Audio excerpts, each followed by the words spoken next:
আজকে আমরা পড়ব ক্লাস 10-এর প্রথম উপপাদ্য নম্বর 32। এই উপপাদ্যটা আছে ব্যাস নয় এরূপ কোনো জ্যা এর ওপর বৃত্তের কেন্দ্র থেকে যদি লম্ব অঙ্কন করা হয় তাহলে বলছে ওই লম্বটা জ্যাটাকে সমদ্বিখণ্ডিত করবে, অর্থাৎ সমান দুভাগে ভাগ করবে। ঠিক আছে, তাহলে ধরে নিচ্ছি ও কেন্দ্রীয় একটা বৃত্ত, এই যে আঁকলাম ও কেন্দ্রীয় বৃত্ত, তার ব্যাস নয় এর উপর একটা জ্যা হচ্ছে এবি, তাহলে এঁকে ফেললাম। ঠিক আছে, তাহলে লিখবো আমরা প্রথমে কি প্রদত্ত বলতে দেওয়া আছে, প্রদত্ত কি দেওয়া আছে লিখবো ও কেন্দ্রীয় বৃত্তের এবি হলো একটি ব্যাস নয় এরূপ জ্যা। ঠিক আছে, তারপরে লিখতে হবে প্রমাণ করতে হবে বা প্রমাণ করতে হবে। ঠিক আছে, প্রমাণ করতে হবে কি যে ও বিন্দু থেকে এ বি এর ওপর যদি লম্বটা নিই, এটা লম্ব টানলাম, লম্বটা আমার মানে এটা 90 ডিগ্রি, এটা 90 ডিগ্রি। ঠিক আছে, লম্বটা নিই, এইখানে ডি বিন্দুতে লম্ব টানছি।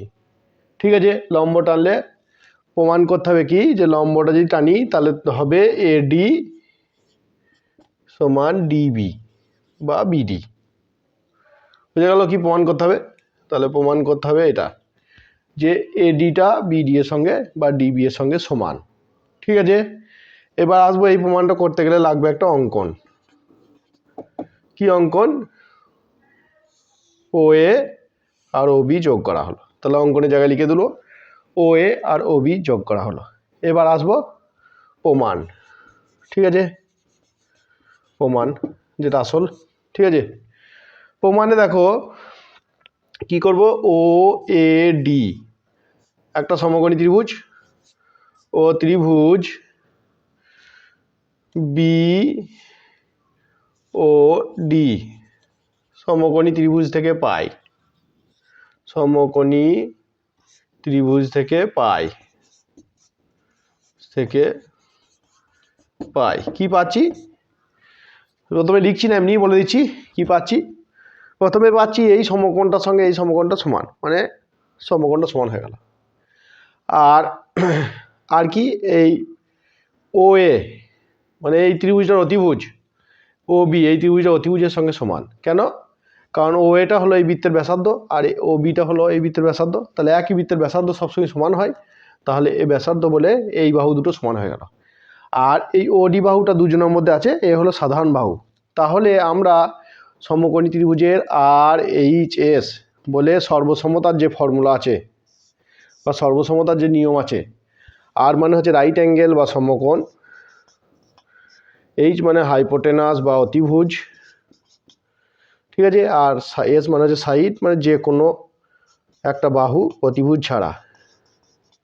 ঠিক আছে, এই তিনটে জিনিস যদি সমান হয়ে যায় তাহলে ত্রিভুজটা সর্বসম হয়ে যায়। তাহলে এই ত্রিভুজ থেকে কী কী পেলাম? প্রথমে পেলাম যে এ ডি ও কোণ সমান বি ডি ও কোণ, কেন? 90 ডিগ্রি বা সমকোণ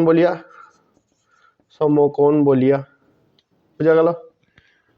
আর কি ও এ বাহুটা বা অতিভুজটা কার সাথে সমান? ও বির সাথে। কেন? কারণ একই বৃত্তের ব্যাসার্ধ। ঠিক আছে, আর ও ডি বাহুটা হলো সাধারণ মানে দুজনের মধ্যে আছে। তাহলে সমকোণ সমান হয়ে গেল, অতিভুজ সমান হয়ে গেল, আর একটা বাহু সমান হয়ে গেল। তাহলে এই সমকোণী দুটো ত্রিভুজ দুটো কি হয়ে গেল? সর্বসম হয়ে গেল। তাহলে ত্রিভুজ ও এ ডি সর্বসম ত্রিভুজ বি ও ডি। ঠিক আছে, তাহলে ত্রিভুজ দুটো সর্বসম প্রমাণ করে ফেললাম। এবার ত্রিভুজ যদি সর্বসম হয় তাহলে আমরা পেয়ে গেলাম অতএব কি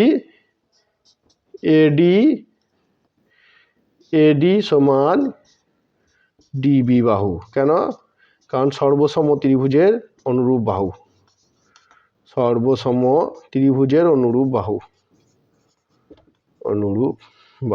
বোঝা গেল? খুবই সহজ প্রমাণ।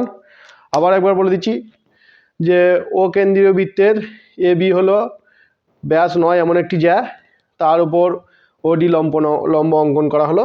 প্রমাণ করতে হবে কি যে এডি সমান ডিবি হলো। অঙ্কন কি ও এ আর ও বি যুক্ত করা হলো। এবার প্রমাণ, এই যে ও ডি এ আর ও ডি বি এই দুটো সমকোণী ত্রিভুজ হইতে কী কী পাচ্ছি, যে এই কোণটা সমান, অতিভুজ সমান, একই বৃত্তের ব্যাসার্ধ বলে, আর ও ডি বাহুটা সাধারণ। তাহলে হয়ে গেল এই ত্রিভুজটা সর্বসম। যেই ত্রিভুজটা সর্বসম হয়ে গেল সেই এ ডি বাহুটা ডি বি বাহুর সঙ্গে সমান হয়ে গেল। কেন? কারণ সর্বসম ত্রিভুজের অনুরূপ বাহু। তাহলে যেটা প্রমাণ করতে দেওয়া হয়েছিল সেটা কমপ্লিট। ঠিক আছে, সবাই বুঝতে পেরেছ? ভালো লেগে থাকলে চ্যানেলটা সাবস্ক্রাইব করো আর কমেন্ট লাইক করো কোন জিনিসটা তোমাদের বুঝতে অসুবিধা হচ্ছে, তাহলে সেই টপিক নিয়ে আলোচনা করব।